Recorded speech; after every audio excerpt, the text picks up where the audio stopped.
कल एक संवाद हमारे आपके बीच में चल रहा था। जब हम चर्चा करते करते रुक गए थे, गुरुवर हम सबको कहते थे कि साधु जीवन में इन चीज़ों पर काम करना होता है। किन किन चीज़ों पर काम करना होता है? तो साधु जीवन का मतलब ये जरूरी नहीं है कि कपड़े उतार करके आप मुनि बनेंगे, भगवा पहनेंगे, या फिर आप टीका चंदन लगाएंगे, रुद्राक्ष की माला पहनेंगे, लंगोट पहनेंगे, तभी आप साधु कहलाएंगे। ये साधु का एक उपचार से बहिरंग रूप है। बहिरंग रूप कुछ भी हो सकता है। बुद्ध का रक्तांबर भी हो सकता है। मौजी दंड कमंडलु प्रवतियो नो लांछनम ब्राह्मणों, ब्राह्मण का वह लांछन चिन्ह भी हो सकता है जिसमें वो मौजी पहनता है, कमंडलू रखता है, दंड रखता है, टीका चंदन लगाता है, चोटी रखता है, उसको भी साधु कहते हैं। साधु कहते हैं, मान लीजिए बौद्ध भिक्षुओं के हैं, उनको भी हम साधु मान लेते हैं। हम इसके अलावा जैन मुनि हैं, छुल्लक हैं, इल्लक हैं, आरिका हैं, इसको भी साधु का ये बहिरंग रूप है। आचार्य श्री जी की अपनी गंभीरता अद्भुत है। गुरुदेव कहते हैं साधु को मतलब सज्जन पुरुष को। सज्जन पुरुष संसारस्थ भी हो सकता है और मोक्ष मार्गस्थ भी हो सकता है। संसार में रहने वाले भी बहुत सारे सज्जन पुरुष रहते हैं, जिन सज्जन पुरुष में बहुत सारे ऐसे नाम हैं जो विश्व कीर्ति को प्राप्त हुए, वे भी साधु पुरुष हैं। और यहाँ पर मोक्ष मार्ग में भी साधु कहलाते हैं। मात्र ऊपरी वेशभूषा को साधु मत समझिएगा। आचार्य की शब्दों की गंभीरता में जाकर के अपन देखते हैं। गुरुवर कहते हैं सभी लोगों से कि साधुओं को इन चीजों पर काम करना होता है। क्षुधा के ऊपर, पिपासा प्यास के ऊपर, जरा बुढ़ापे के ऊपर, आतंक आकस्मिक रोग के ऊपर, क्षुत पिपासा जरा तंक, फिर जन्म के ऊपर भी साधु पुरुष काम करते हैं। कई गृहस्थ ऐसे होते हैं जिनका या तो चारित्र मोहनी कर्म का तीव्र उदय होता है या फिर बत्ती देर से जलती है। बत्ती देर से जलने से मतलब शादी हो गई, 2 बच्चे हो गए, उसके बाद बत्ती जली, गलत फंस गए भैया, इससे अच्छा तो साधना का मार्ग स्वीकार कर लेते। तो वे लोग भी घर के अंदर अपने जीवन को सुधारने के लिए, जन्म को संवारने के लिए पुरुषार्थ करते हैं। घर के अंदर रह करके ब्रह्मचर्य व्रत का नियम लेते हैं, संयम ग्रहण करते हैं, अष्टमी चतुर्दशी एकासन करते हैं, उपवास करते हैं। ऐसे भी गृहस्थ होते हैं गर्मी के दिनों में पंखा ना चलाने का नियम ले लेते हैं। पति पत्नी हैं, परिवार में रह रहे हैं, 48 टेम्परेचर है और महिला कहती है मानो तो गर्मी है, नहीं मानो तो कुछ नहीं है, थोड़ा पसीना निकलता है, कपड़े से पोंछ लेते हैं, ठीक हो जाता है।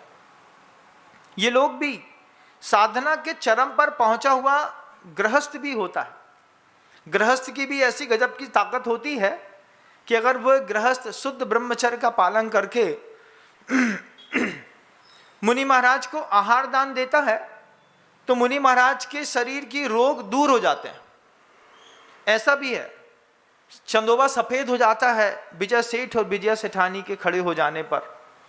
तो गृहस्थ में भी बहुत सारे साधु होते हैं और साधुओं को अपने जीवन में काम करना होता है। अपने जीवन में, अपनों के जीवन में भी नहीं। ऐसा नहीं है कि हम आपके जीवन में क्षुधा प्यास के लिए काम करें। दूसरे की क्षुधा को रोकोगे तो अन्नपान निरोध नाम का कर्म बंद हो जाएगा। तो हम दूसरे को तो नहीं रोक सकते, लेकिन गुरुदेव कहते हैं एक साधु को, सज्जन को, आइडियल पर्सन को, या फिर एक फेम पर पहुंचे हुए व्यक्ति को अपने इन चीजों पर काम करना होता है। क्षुधा के ऊपर, प्यास के ऊपर। जितने भी आप ये पिक्चर में दिखने वाले जो अभिनेता होते हैं, अभिनेत्री होते हैं, ये अपने क्षुधा और प्यास के ऊपर सर्वाधिक काम करते हैं। इनके डाइटिशियन ने कह दिया कि पानी नहीं पीना है, मतलब नहीं पीना है। चेहरे को अगर मान लो स्वेलिंग वाला दिखाना है उनको, उनके डाइटिशियन ने कह दिया आज आपको पूरी रात जगना है, जब तक आप पूरी रात जगेंगे नहीं तो आंखें फूलेंगे नहीं, चेहरे में स्वेलिंग आएगी नहीं, जब तक आपका शरीर फूला फूला दिखाई देगा नहीं, तब तक आपका वो सीन क्रिएट होगा नहीं। तो डाइटिशियन कह दे, डिमांड मांग ले, तो वो क्षुधा और प्यास के ऊपर सबसे ज़्यादा अभिनेता काम करते हैं। नहीं खाना मतलब नहीं खाना, और खाना मतलब इतना खाना कि खाते जाना। वो एक मूवी बनी थी ना दंगल, तो उसमें आमिर खान ने दिखाई थी ये बात कि पहले हमने खा खा करके कितना पेट बढ़ाया, फिर उसको पिचका पिचका करके इतना पिचकाया कि बॉक्सर बन गए। तो जब उसका मैंने उसको दिखाया, मुझे बताया कि महाराज जी इस तरीके से मूवी बनाई जाती है। उस पर भी मैंने अपने इस चीज़ को निकाला कि जो नेम फेम आइडियल पर्सन, साधु पुरुष, सज्जन पुरुष होते हैं, उनको अपनी क्षुधा प्यास के ऊपर काम करना होता है। क्षुत पिपासा जरा तंक, बुढ़ापे के ऊपर भी काम करना पड़ता है। आप भी अपने बुढ़ापे के ऊपर काम तो करते होंगे, लेकिन उल्टा सीधा, सफ़ेद को काला, काले को सफ़ेद करने में लगे रहते हैं। बोलो हाँ हाँ महाराज। अरे सफ़ेद को काला तो समझ में आता है, काले को सफ़ेद, बोले थोड़ा सा नीचे, बस यहीं पे, यहाँ पर बाल सफ़ेद हो जाए तो उसको काले करने में लगे रहते हैं। क्या चल रहा है? बुढ़ापे का ट्रीटमेंट चल रहा है महाराज। सफ़ेद को काला कर दिया, काले को कितनी फेयर एंड लवली लगाई लो, कुछ भी फाउंडेशन लगाई लो, इसके अलावा 9 to 5 लगाई लो, कुछ भी कर लो, तमिलनाडु में सब बेकार है। तमिलनाडु में सब बेकार है बंधुओं, सब बेकार है। बड़ी से बड़ी शीशियाँ जितना कॉस्मेटिक मध्य प्रदेश के लोग खाते हैं, दिल्ली गुड़गांव के लोग खाते हैं, इतना तमिलनाडु में नहीं खाते। वे तो वहीं पे अब पता है प्रकृति ने करिया तो कर ही दिया है, अब इसको सफ़ेद तो कर नहीं सकते, तो उसमें और वो सरसों का तेल पोत करके उसको और शाइनिंग वाला कर लेते हैं। बोले अब जो है तो है। जरा के ऊपर जो अबुद्धि, अप्रतिबुद्ध, अज्ञानी जीव होता है, आप भी बुढ़ापे में काम करते हैं, ऐसा नहीं कि नहीं करते हैं, काम करते हैं, आपको बुढ़ापे की चिंता है। दिखना नहीं चाहिए महाराज जी, कहीं से भी एक झलक भी आ जाए तो जीवन बेकार है।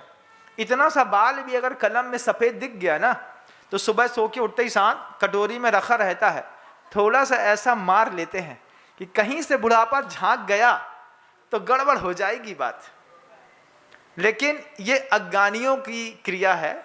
ज्ञानियों की क्रिया में क्षुत पिपासा जरा तंक, जरा के ऊपर, बुढ़ापे के ऊपर ऐसा काम करते हैं ज्ञानी कि दोबारा ऐसी अवस्था ही प्राप्त न हो।